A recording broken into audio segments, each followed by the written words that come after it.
For weeks now, Israel and Syria have engaged in secret backchannel talks, searching for a diplomatic solution to decades of tension.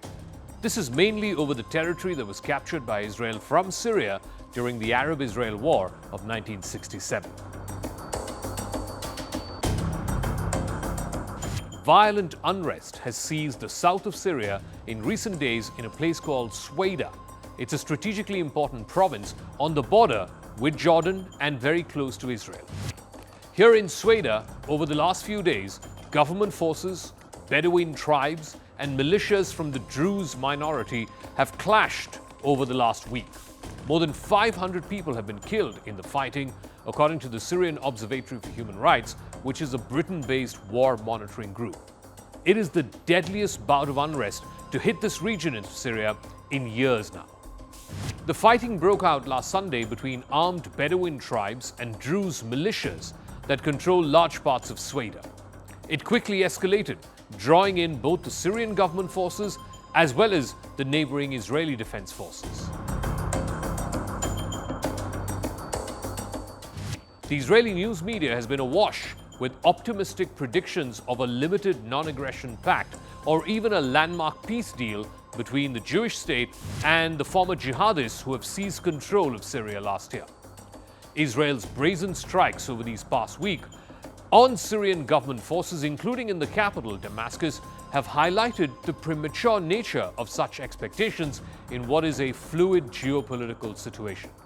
It's also exemplified how Israel is still traumatized by Hamas's surprise attack in October of 2023. But Israel has been buoyed by its recent successes against both Hezbollah as well as Iran, which it believes is backing all these proxies in the Middle East. Now, Israel is more likely to use force to preemptively address perceived threats, even if it means it's going to derail diplomacy.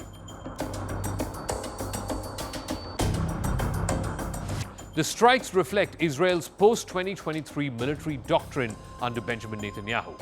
It's a combination of a very strange mixture of paranoia, which was an overriding feeling after the October 7th attacks, and a sense of power following the successes in Lebanon, in Iran, and of course against Hamas.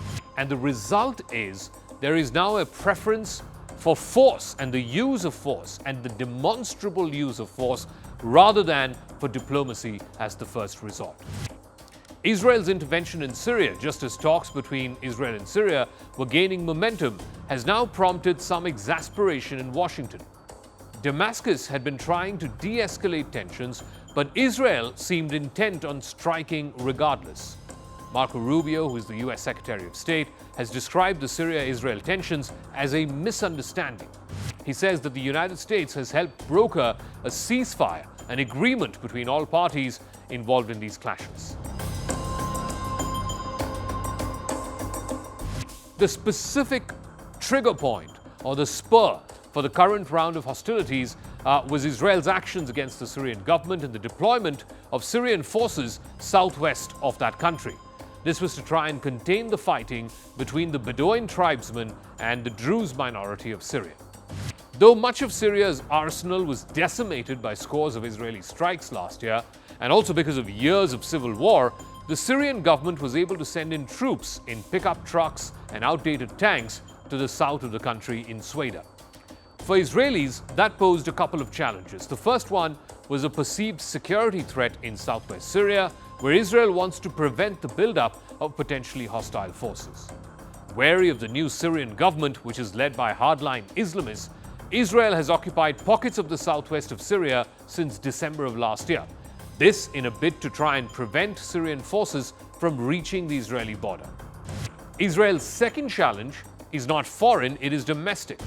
The treatment of Syrian Druze, which has set off unrest among members of Israel's own small but very influential Druze community.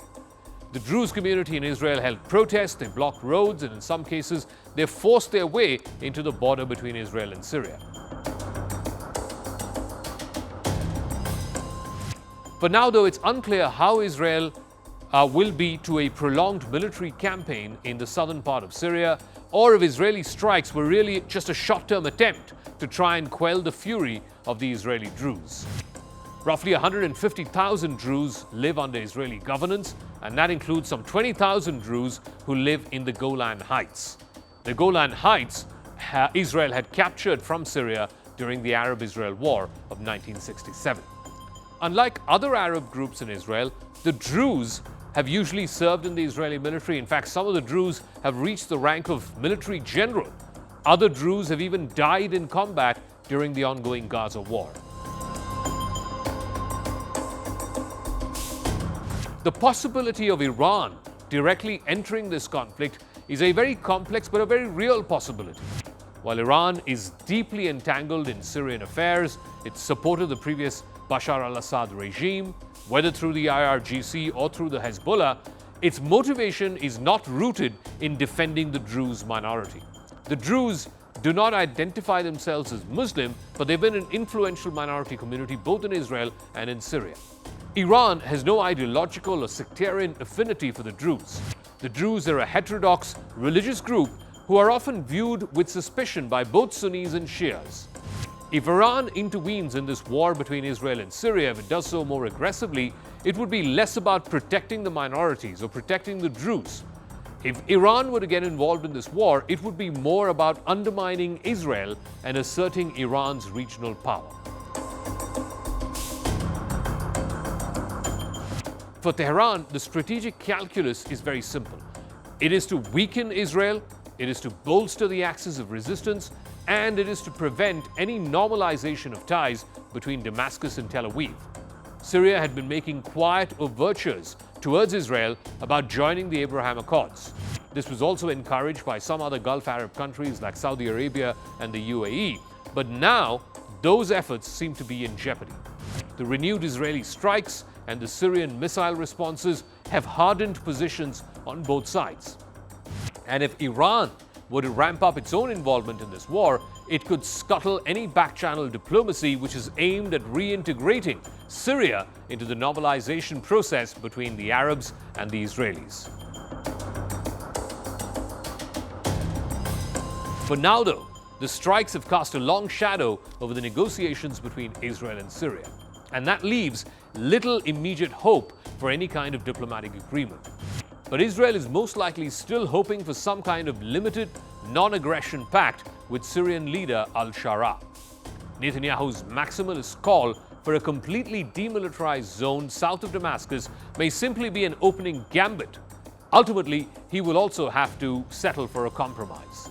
Israel could allow Syrian forces to return to parts of southwest Syria as long as al-sharaa formally agrees not to attack Israel in a deal that roughly follows the same contours as the deal between Israel and Syria, which was forged in 1974 between Israel and the previous al-Assad regime.